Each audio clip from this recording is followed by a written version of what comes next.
Jawahar sir, நம்ம தொடர்ந்து பேசிகிட்டு இருந்தோம் சித்தாந்தங்களுக்கு இடையிலான போர் அப்படிங்கிற ஒரு விஷயத்தை அங்கே இருக்கிறவங்க சொன்னாங்க அப்படின்ட்டு. இதில் குறிப்பாக பாஜக வெர்சஸ் காங்கிரஸ் 75 இடங்களிலும், சிவசேனா வெர்சஸ் சிவசேனா 53 இடங்களிலும், என்சிபி வெர்சஸ் என்சிபி 41 இடங்கள் என 169 தொகுதிகளில் ஒரு போட்டி என்பது இருக்கிறது அப்படின்னு பார்க்கப்படுது. இந்த போட்டி முதல் முறையாக ஒரு வரலாற்றில் இல்லாத அளவிற்கு மகாராஷ்டிராவில் இருக்குது அப்படின்னு சொல்கிறாங்க. இது எத்தகைய தாக்கத்தை ஏற்படுத்தும் நினைக்கிறீங்க வாக்காளர் மத்தியில்?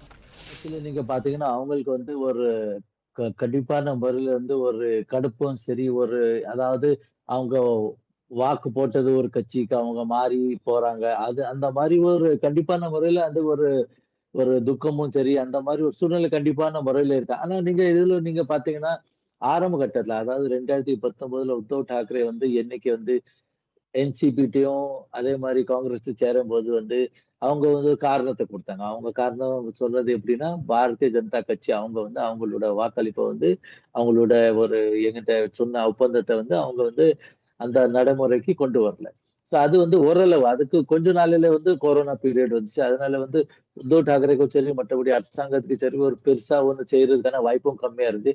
அதனால நீங்க பார்த்தீங்கன்னா, குறிப்பிட்ட இதுல வந்து ஒரு கரப்ஷன் அதாவது அவங்க வந்து எந்த மாரி ஒரு கரப்ஷன் பண்ணாங்க, அந்த மாரி எந்த மாரி ஒரு சூழ்நிலை அந்த நேரத்துல கிடையாது. அதே மாரி நீங்க இன்னொரு சூழ்நிலை பார்த்தீங்கன்னா, ஏக்நாத் ஷிண்டே வந்து என்னைக்கு வந்து சிவசேனா பிரிச்சாரோ, அவர்ட்ட வந்து ஏற்கனவே கொஞ்சம் என்ஃபோர்ஸ்மென்ட் டைரக்டரேட் கேஸும் சரி, மத்தபடி கேஸ் கொஞ்சம் இருந்திருக்கு. அதே மாரி பிரதாப் சர்நாயக் அவர் ஒரு எம்எல்ஏ.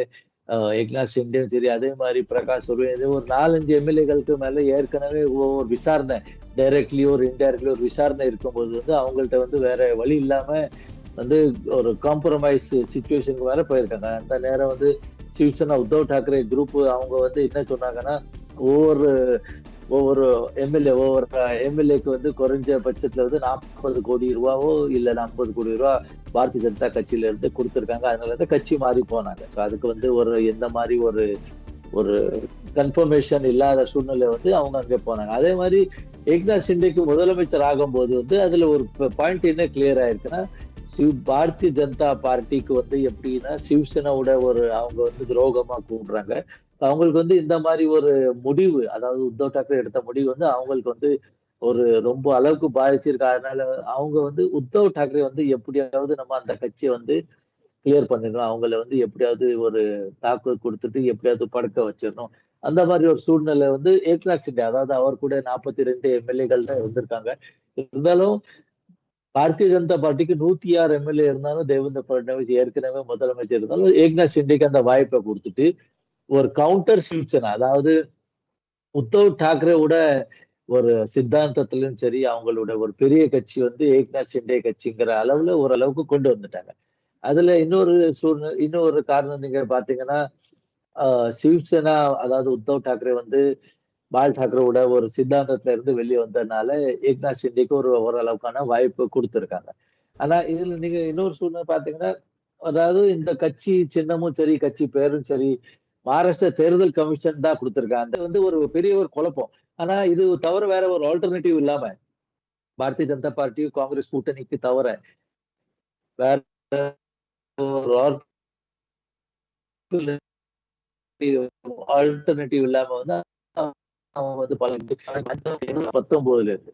சோ இதுக்கு ஒரு காரணம் வந்து ஒரு ஆன்டி கவர்மெண்ட் ஒரு காரணமா கூட இருக்கலாம். அதாவது முக்கியமா நீங்க பார்க்கும்போது எந்த தேர்தல்ல வந்து வாக்களிப்பு வந்து பெர்சன்டேஜ் கூடுதோ அது வந்து எப்போது ஒரு அளவுக்கு வந்து இந்த சிட்டிங் கவர்மெண்ட் அதாவது ஆன்டி இன்கம்பன்சி ஃபேக்டர்னால தான் அந்த வாக்களிப்பு கூடுவாங்க. அதே மாதிரி மும்பை மாதிரி மாநகர்ல நீங்க வந்து குறைஞ்சது 6 லட்சம் பேரு போன தேர்தல்ல இருந்து அதிகமா வாக்களிச்சிருக்காங்க. ஸோ இந்த மாரி ஒரு காரணத்த நீங்க ஆனா நம்ம இப்போ பார்க்கும்போது வந்து இப்போ அ ஒ பாரதிய ஜனதா கூட்டணி அதாவது மாயுதி கூட்டணி வந்து இப்போதைக்கு வந்து 108 இடத்துல முன்னிலையில இருக்காங்க. அதே மாரி 96 இடத்துல தான் விகாஸ் அகாடி கூட்டணியில இருக்காங்க. அதாவது காங்கிரஸோட கூட்டணி.